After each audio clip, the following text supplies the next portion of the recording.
Hello दोस्तों, आप सभी का स्वागत है आपके अपने चैनल नॉर्मल लर्निंग पर। और हम पढ़ रहे हैं, आज पढ़ेंगे क्लास 10 की बायोलॉजी में जनन कैसे होता है। तो वीडियो को शुरू करने से पहले, क्लास को शुरू करने से पहले चैनल को सब्सक्राइब जरूर करें। वीडियो को बिल्कुल भी स्किप ना करें, पूरा देखिए, आपके बोर्ड एग्जाम के लिए बहुत ही ज्यादा महत्वपूर्ण है। तो चलिए स्टार्ट करते हैं कि जनन कैसे होता है। जनन क्या होता है, सबसे पहले हम देखेंगे जनन क्या होता है।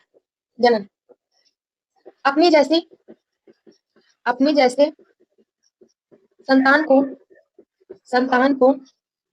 उत्पन्न करना उत्पन्न करना जनन कहलाता है। ठीक है, जनन कहलाता है। अपनी जैसे संतान को उत्पन्न करना क्या कहलाता है? जनन कहलाता है। तो जनन करना क्यों जरूरी है? जनन संतान उत्पन्न करना क्यों जरूरी है? तो इसलिए जरूरी है, पीढ़ी बढ़ाने के लिए जनन आवश्यक है। आवश्यक है जनन करना आवश्यक है। जनन विशिष्ट लक्षण नहीं है। विशिष्ट लक्षण क्यों नहीं है? क्योंकि बहुत लोग हैं जो कहते हैं कि हमें बच्चे नहीं चाहिए, हमें शादी वादी नहीं करना है। तो ऐसा नहीं है कि उनका जीवन नहीं है। यह एक जैविक प्रक्रिया है। क्या है? जैविक प्रक्रिया है। बहुत लोग होते हैं जो कहते हैं ना कि शादी नहीं करना हमें, या फिर हमें बच्चे की जरूरत नहीं है, हमें ये सब नहीं करना है। तो ऐसा नहीं है कि उनका जीवन नहीं है, उनका जीवन है। इसको संतान उत्पन्न करने के बिना भी इंसान जीवित रह सकता है। इसीलिए यह विशिष्ट लक्षण नहीं है कि इसको करना जरूरी ही है। तो ये क्या होता है? हमारा जन्म होता है। जन्म, अब आगे देखते हैं जन्म कितने प्रकार के होते हैं। जन्म दो प्रकार के होते हैं।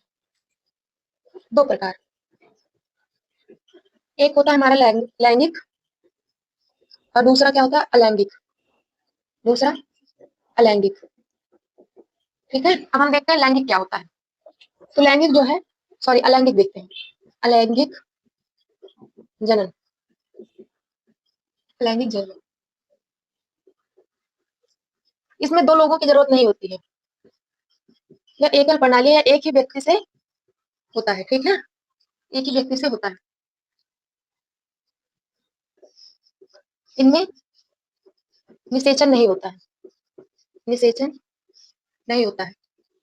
जब निषेचन नहीं होगा तब इसमें क्या होगा? युग्मनज नहीं बनेंगे। युग्मनज नहीं बनेंगे। नहीं बनेंगे। ये समरूप संतान उत्पन्न करते हैं। संतान उत्पन्न करते हैं। उत्पन्न करते हैं। यह एक सरल प्रक्रिया है। सरल प्रक्रिया है। यह एक सरल प्रक्रिया है। ठीक है, यह एक ही यह किसमें होता है? लैंगिक जनन। यह कीड़े मकोड़े बैक्टीरिया में होता है। इनके जनन के लिए, इनके जो बच्चे होते हैं उनको पैदा करने के लिए दो लोगों की जरूरत नहीं होती, ये अकेले ही कर लेते हैं। जैसे कि इनमें निषेचन नहीं होता है। इनमें निषेचन नहीं होगा तो इनमें युग्मनज भी नहीं बनेंगे, और इनमें समरूप संतान होती है। जैसे कि जो भी जीव या जंतु, या जो है कि कीड़े मकोड़े जन्म देंगे बच्चों को, सेम अपने जैसे ही देंगे। उनके रंग रूप और बनावट जो है सेम रहेगी, अलग नहीं रहेगी। तो इनमें क्या होता है? समरूप संतान उत्पन्न होती है। एक सरल प्रक्रिया है। इनमें संतान उत्पन्न करने में संतान उत्पन्न करने में ज्यादा समय नहीं लगता। समय नहीं लगता, अर्थात कम समय में कम समय में अधिक संतान। इनको जो है ज्यादा समय नहीं लगता। इनको ये नहीं है कि जैसे कि मनुष्य शादी करता है, विवाह करता है, फिर क्या कहते हैं, बच्चे करता है, 9 महीने लगता है बच्चे करने में। तो इनको जो है ज्यादा समय नहीं लगता है। ये हमारा हो गया अलैंगिक। अब हम अगला देखते हैं, लैंगिक। लैंगिक जन्म, जनन क्या होता है? लैंगिक जन्म, इसमें क्या होता है? इसमें जो नर होता है और मादा दोनों मिलकर एक संतान उत्पन्न करते हैं अपनी जैसी। सेम नहीं होती है, उनमें इनके डीएनए आते हैं। नर में क्या पाया जाता है? शुक्राणु। शुक्राणु पाया जाता है, और मादा में अंडाणु पाया जाता है। अंडाणु पाया जाता है। ठीक है, अंडाणु। जब ये दोनों निषेचन की क्रिया करते हैं, क्या करते हैं? निषेचन। तब क्या बनता है? युग्मनज बनता है। युग्मनज, और इन्हीं युग्मनजों से क्या होता है? भ्रूण बनता है। भ्रूण में वृद्धि होती है, और इन्हीं भ्रूण से क्या होता है? शिशु बनता है। शिशु बनता है।